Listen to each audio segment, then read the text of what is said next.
All right, good morning, everyone. This is Damon Mason. I want to welcome you once again to Football Chronicles, episode number 3 of Football Chronicles, Once Upon a Time in the Arena Football League.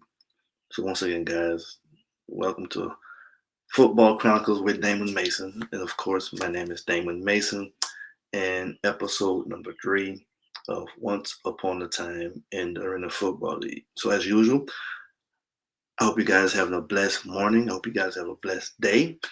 And as I get my settings together, I hope you guys enjoy this background music.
All right, guys, once again, and welcome. Good morning, and welcome to Football Chronicles with Damon Mason in episode number 3 of Once Upon a Time in the Arena Football League.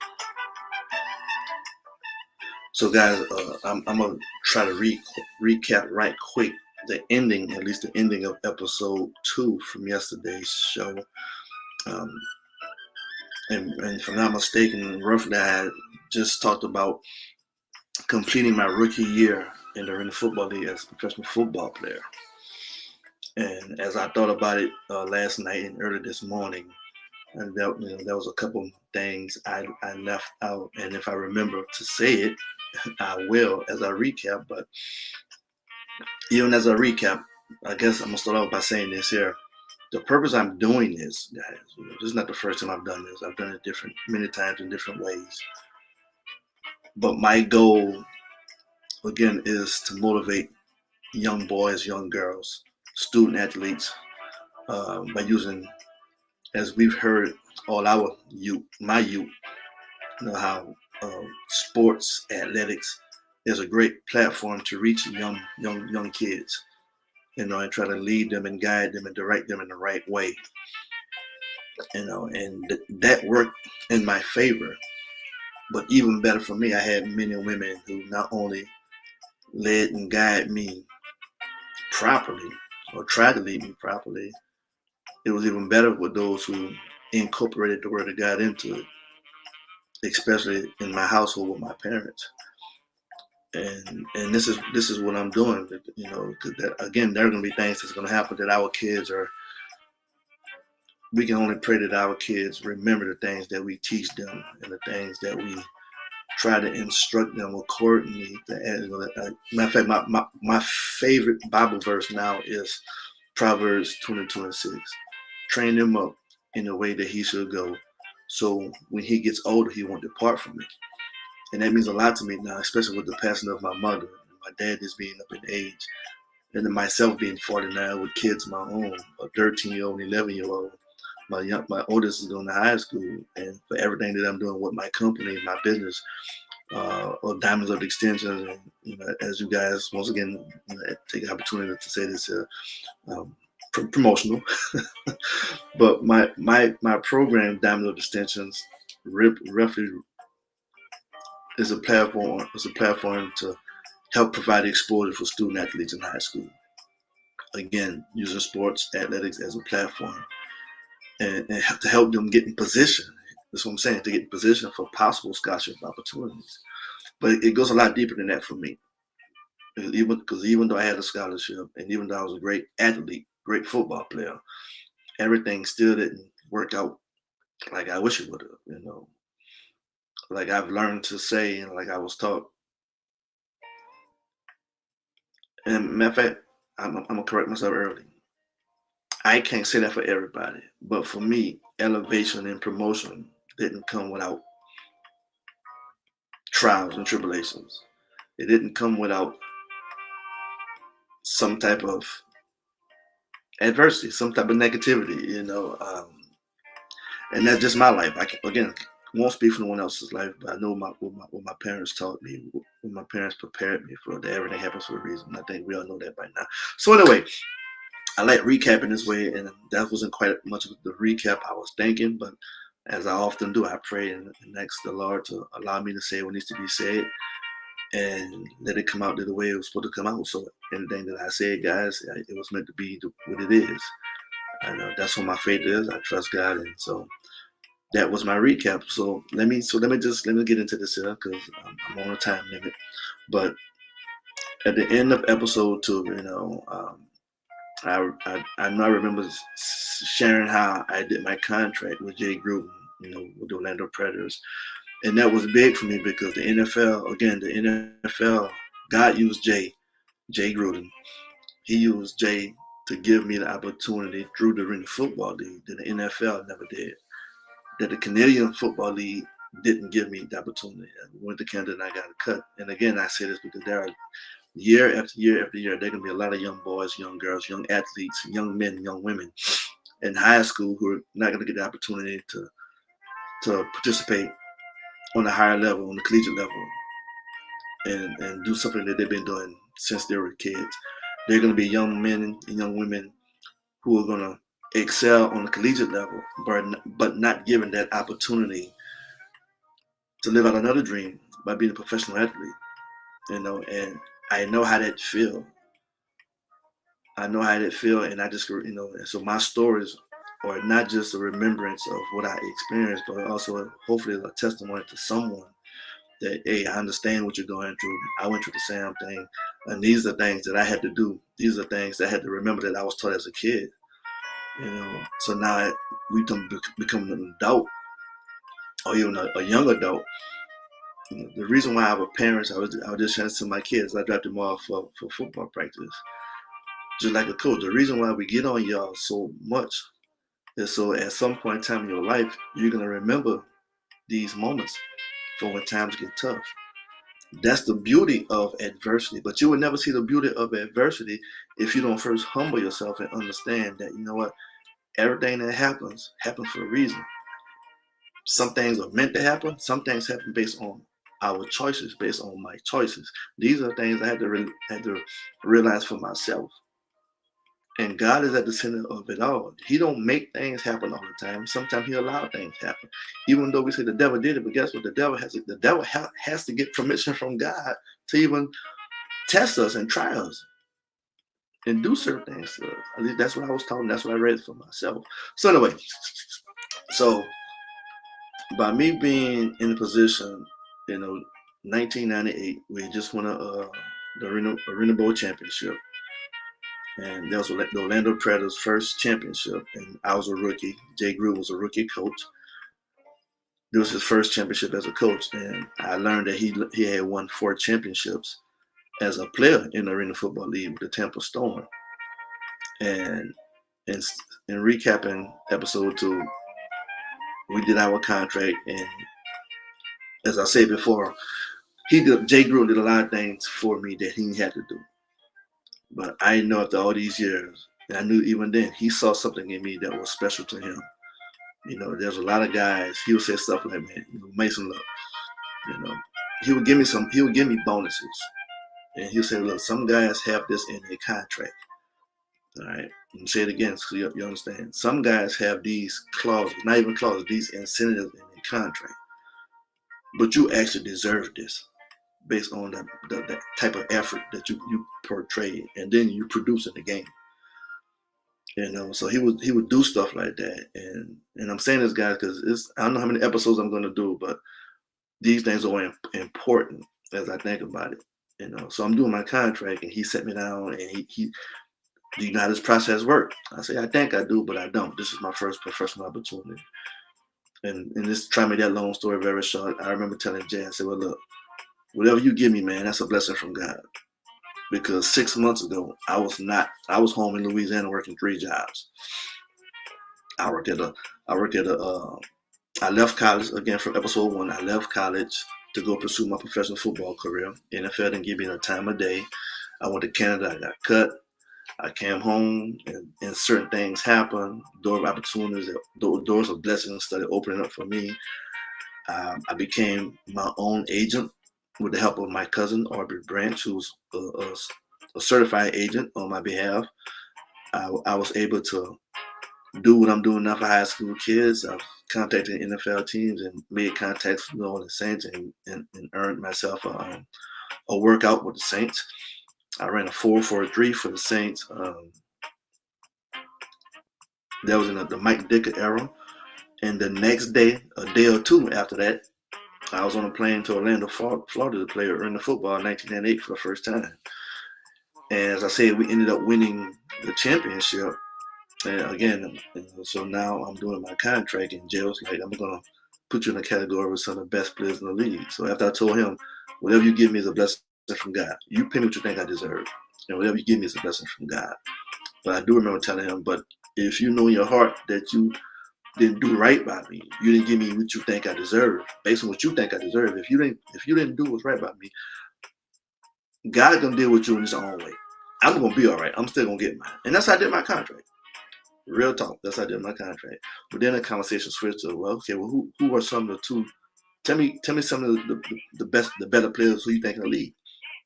And he mentioned 2 of his former teammates, Tracy Perkins and Johnny Harris. So I remember the last thing I was saying was that I actually watched for the summer. I said, give me the tape, and I watched Tracy Perkins and Johnny Harris for the entire offseason. More so of Tracy Perkins because he played the position. Johnny played like me, or should I say, I resemble Johnny because I was physical. And for those of you who know Kenny McIntyre, my partner, which he's I've already mentioned him, I'm about to mention him again. But Tracy was more like Kenny as far as they're not very physical, but their abilities and their tenacity and intelligence for the game as a defensive back was phenomenal. That was Perk, as we call him, Tracy Perk. That was Perk, and that was definitely Kenny Mack. But I watched Perk because I was playing the same position, which is called middle safety, and that's when I say the D Mason that people knew of, or the D Mason that the Arena Football League know of, or D Rock, whatever they call it, was born. So anyway, episode 3. So now I'm going into my second year. And we're defending champions. And again, Jay was just doing things. Him and his entire coaching staff were just doing things to show me a lot of love and a lot of appreciation for. And I keep saying appreciation, love. Let me tell you something, guys. And that's what I try to share to my kids. Kids mean not just my kids, but the kids, the young boys, the young girls who are part of my program. Accountability, responsibility, self-discipline. I've been around guys who were phenomenal athletes in the game of baseball, from Laplace Reserve, Garyville, Louisiana. And these guys taught me how to compete. And they taught me how to compete because I need to get on their level. I was not on their level.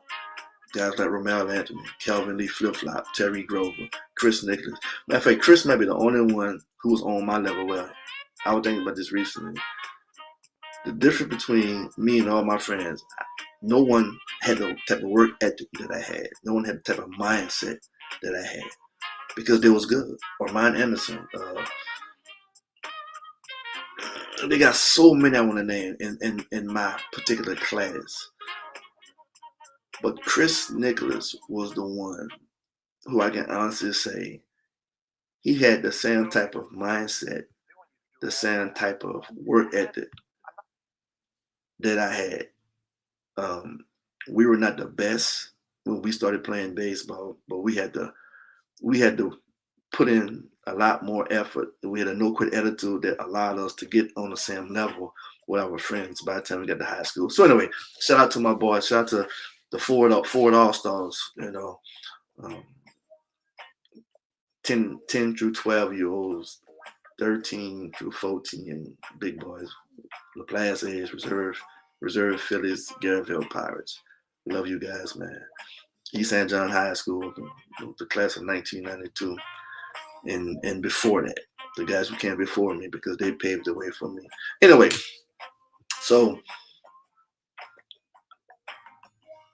and I shouldn't have did that because I forgot my thought process. But I can remember. So signing my contract, second year, watching film Tracy Perkins, and now D Mason was born. So now it's time for season number 2. So that's what I was saying. Thank you, Lord. The off season, the Predator organization, Jay Gruden and his staff, they wanted me to stay in Orlando. They didn't want me to go back to Louisiana. So again, they did things for me that they didn't have to do because they saw something in me. And I'm gonna tell you what I think they saw. I appreciated everything that I had. Again, coming from and I've learned to say it this way, giving God all the glory and praise because He used that organization. He used that entire league. I tell people the Arena Football League was made just for me. I'm gonna say it again. The Arena Football League was made just for me. And I say it that way because as I was taught and as I believe for myself, see, when I died, ain't nobody coming with me. My mom already gone. You know what I'm saying? So when it's my turn, I'm by myself. And when I stand before the Father, I'm standing by myself. So I was taught. She taught me the beauty and the benefit of having my own personal relationship with God, my own personal relationship with Jesus. And the guys, it's very relevant. Don't think it's not relevant. It's very relevant because as you follow the episodes, as you follow anything that I say or do that's posted on social media, my life was filled with adversity. And if you read the Bible, guess what? The Bible is filled with what? People who went through adversity. And it was not until they did what? What was the Bible about? It was not until they got back right with God, until they reached out to God, until they asked God for this, until they prayed to God for that. Even before the children of Israel went to fight, what did they do? They prayed. Moses prayed. David prayed. They talked to God. Should we go into battle? Should we do this here? And God answered them and told them, yes, do this. Yes, it's for you. Go get it. So imagine you playing a football game and you asking God, well, God, are we going to beat Texas A&M? Well, God told me, well, you know what? Y'all going to beat them, but I'm not going to just give it to you. You got to put forth the work. You got to put forth the effort. Now, if that went over your head, it went over your head. It is what it is. But that's when I'm at in my life. So again, to get back on the story. So year 2, 1999. Wow, watch how relevant this is. So let me get deep into the story. So now I'm preparing everything, and D-Rock, as they call me, I guess you could say, was born. So the season start, and we defending champions. And if I'm not mistaken, we was on a losing streak. I remember, and this is when my life started to change. This is when my life started to change as a professional athlete. We was playing in Grand Rapids, Michigan. Matter of fact, we had just lost a game, but during the game, I'm in the middle of the game as a defensive back. I'm now the starting middle safety.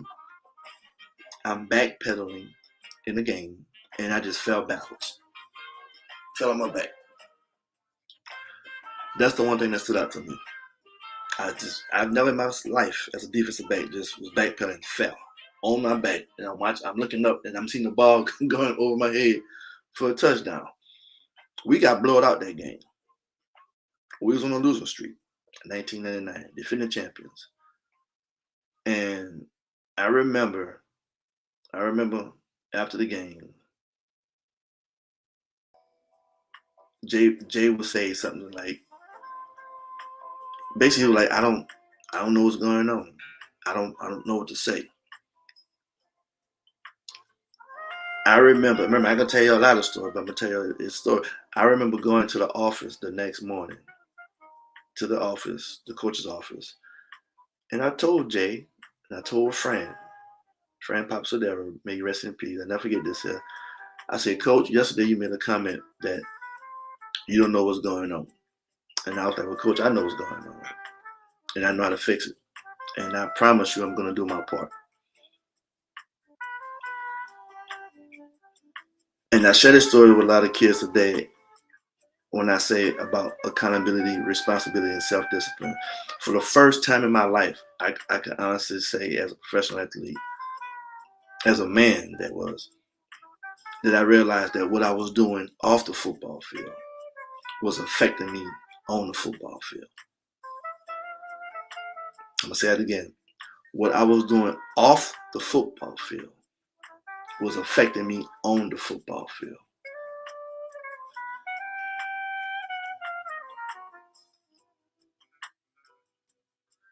So I started putting in more time off the football field, doing things to prepare myself mentally for the football field. Now your mind can run crazy about my life off the football field.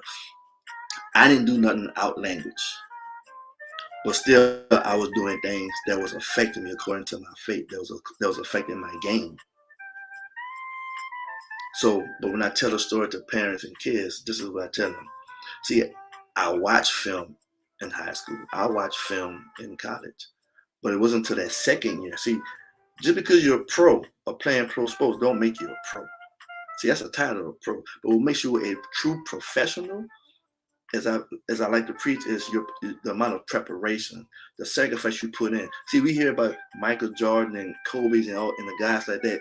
Their work ethic. Well, see, when Damon Mason and guys like Damon Mason, when I say guys like Damon Mason, other professionals who were playing on different teams, even with me, when they had their own little thing. See, we were playing arena football. A lot of us was not 6'2" or 6'3" and had the opportunities that these guys had because of whatever the height and the ability in the school they went to. But still, there are other guys who are putting forth the same amount of effort, had the same type of mindset. And I'm gonna stop speaking with guys. I had that kind of mindset. I had, all that dog mentality, but I also had enough common sense and enough of a foundation, train him up in the way that he should go. So when he gets older, he won't depart from it. So even when you depart from something, you know how to get back. So I watched film in high school. I watched film in college. I learned how to start studying film in my second year as a professional athlete. I was already lifting weights. I started lifting more weights. I started doing more things after practice. I started working out in the swimming pool with my partner, Kenny McIntyre. I started spending more time with Kenny McIntyre when we started developing our relationship as teammates. We started watching film together. We started practicing and communicating together. See, back in those days, we didn't have a secondary coach. The head coach was our secondary coach, but the head coach was also the offensive coordinator. So he trusted his two defensive backs. He trusted us to get the job done. He trusted us to do the things that we had to do at practice. That's a relationship and a bond that we built. So when I talk to kids, when I coach kids, this is how I coach them. This is how I teach them. I'm going to give you everything that I know. But I'm also going to teach you and train you so you can learn how to think for yourself. So I started becoming a true professional. But this is where the rubber meets the mat, or whatever they were saying is. Now, again, I started going back to Bible study. I started going back to church. And I would tell Jay, I said, look, that's what I meant when I told him, I know what the problem is, and I promise you I'm going to do my part to fix my part. I had to get back in the church. I had to get back to the Word of God. And I would go to church. It's on home games in Orlando. I said, look, I might show up late, but I'm going to be here. But I got to go to church. And it's funny that the I won't say the first game or one Sunday, but this particular Sunday, I won't say it was the first time I went to church. I got back in just enough time before the game started. Ended up getting to a fight and got kicked out. That was against Nashville. And it really wasn't a fight. I hit a guy late, very late, and then we started, shoveling, throwing punches. But we always fought in Nashville. And me and my boy Tyrone Jones got kicked out. So it was funny. Like, this boy went to church and came back and got kicked and got kicked out the game for fighting. But I was told from the team, man, Jay was like, it lit a spark, and we actually beat Nashville that game. And that year we actually made it back to the Arena Bowl. And I'm saying this, I'm at the 25-minute mark, but I don't go too fast.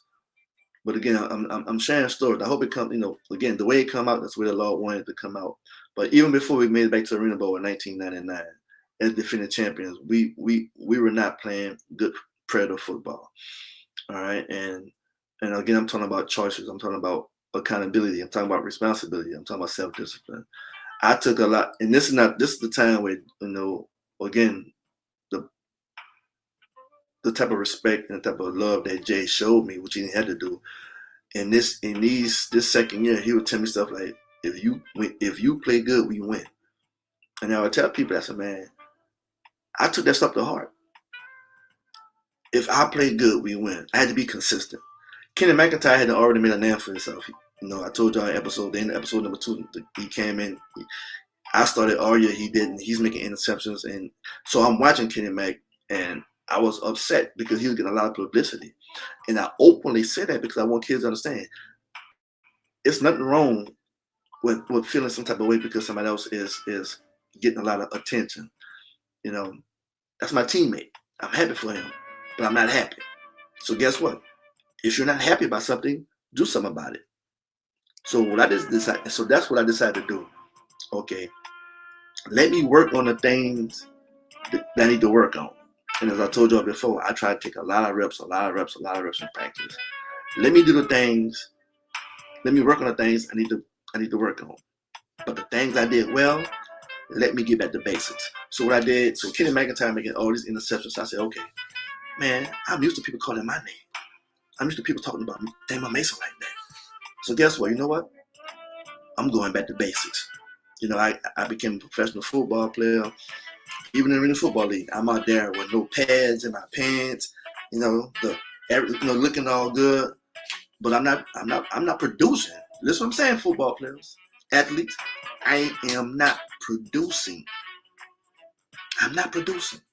I'm playing good. I'm playing hard. I'm giving great effort, but I'm not producing. This is on a professional level. Remember, people are paying to see you play. But what are you doing?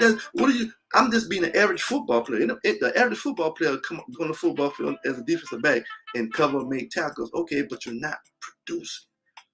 So I said, okay, this boy making interceptions, locking down the best receivers, and he causing havoc. So guess what? I know how to cause havoc. So let me do what I do best. I went back and put my pads in my pants, put my knee pads in, my thigh pads in, the small ones. I went and got me my mouth guard to protect my mouth. I went and found this any kind of glove that had pads on it because I'm going to start throwing these hands when I'm tackling you. Put my elbow pad back on. I went back to my college days. See, they started calling me D-Rock, but I went back to D. Mason days. I'm sorry, Mason days. Lil Mason from Louisiana Lafayette. I might not catch interception. This boy right now, I'm talking about present time. He's the all-time interception leader in arena history.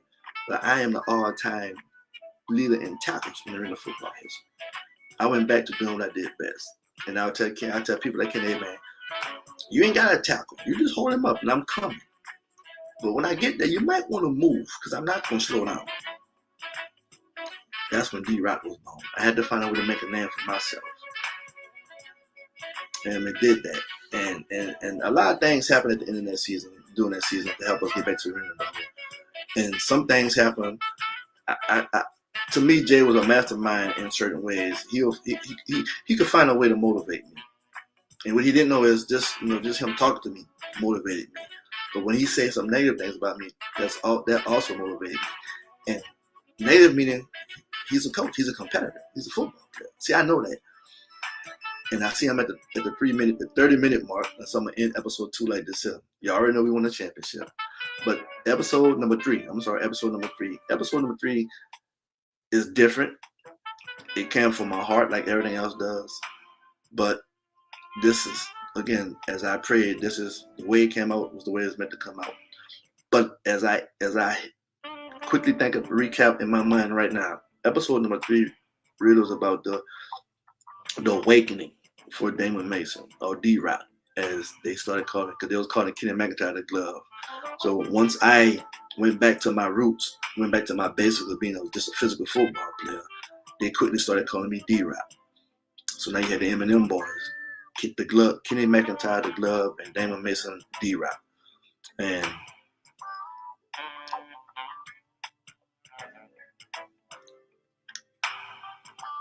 And that season, sorry for the long pause, but that season really, again, was about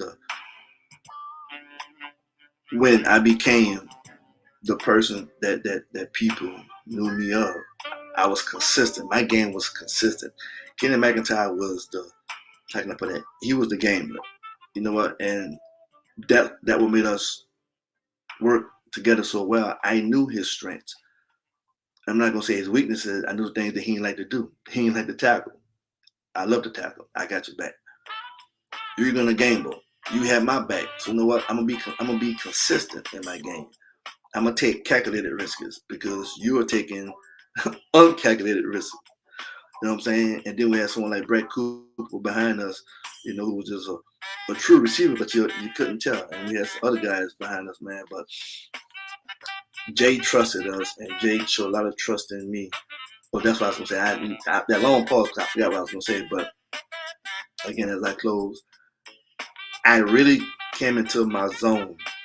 As I told y'all, besides Jay Gruden, Kenny McIntyre played a pivotal part in my, I guess you could say, my development. When I played bad, and when Jay, like any coach, when Jay got on me, or he got on us, or got mad at us. And trust me, this is not a bashing Jay Gruden thing. Jay played an important part in my life at that time, especially as a young professional. But we all know, those of us who know, if you know, you know, when Jay get mad, Jay will sometimes he just say, you know what, he wouldn't call it coverage.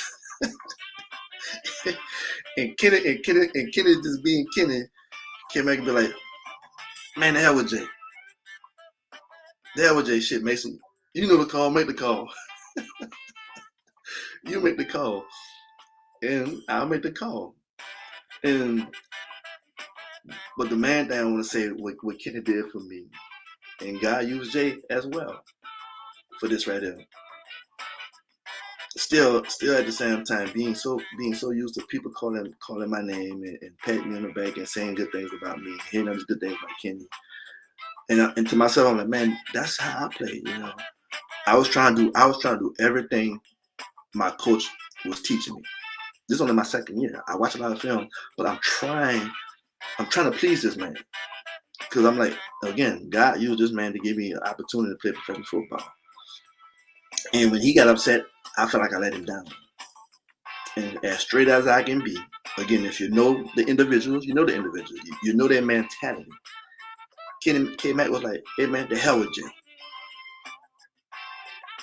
Do what you do, man. Do what you do. And it took for me, and I teach that to my kids today. So I'm gonna say it like this here, so when I teach kids, you understand what I'm trying to say. When I talk to my secondary, when I talk to the football teams, I tell the kids, at some point in time, you gotta say, man, the hell with the coaches. I'm saying this as an athlete. I'm not telling no kid to disrespect no coach. So for you kids listening, you parents listening, this is the last time I'm gonna say that I'm done. I'm at the almost 35 minute mark. I would never tell kids to disrespect the coaches. But as an old football player to younger football players, I'm telling the kids, you have to, at some point in time, you have to ignore your coaches, because in the heat of the moment, in the middle of the game, on Friday night, game time, you can't worry about what your coaches are saying. That's why you practice from Monday through Thursday. If the coach is gonna fuss, he's gonna fuss. That's his job. If you mess up, you have to forget it and get back into it. And that's why you play 60 minutes. That's why you play 4 quarters. Kenny Mack had to remind me of that. Hey man, the hell with Jay. Basically what he was saying was, man, don't worry about Jay. Bro, we out here. We got you. You got this. You know what you're doing. This boy, this man, my teammate, my brother, my partner, along with my coach, Jay Guru, they helped develop me into the professional that I became. That all started in 1999, my sophomore season as a professional athlete. So guys, right there, I'm gonna stop. And I'm gonna be honest with you. Episode 3, with the way the Lord wanted to win, the way it went. I don't even know how that sounds, but I appreciate you guys. I know I see I had two live viewers. Good morning, and I appreciate you guys for tuning in. And for those of you who are gonna watch this recording, I thank you as well. So I hope you guys enjoy episode 3. I definitely hope and pray that I bless someone, that I can encourage someone, at least one person. And I hope you guys tune in for episode 4. All right. Again, I don't give times and dates and stuff like that when I'm gonna do it. Just whenever I feel led in my heart to do it, just the way God has it right now. I've been consistent every morning. I'm about to go watch my son, and who's a freshman. He's going to his first 7-on-7 with a JV today, so I'm excited about that. But as usual, you guys take care. Have a great day, and as always, be blessed. Until next time, peace.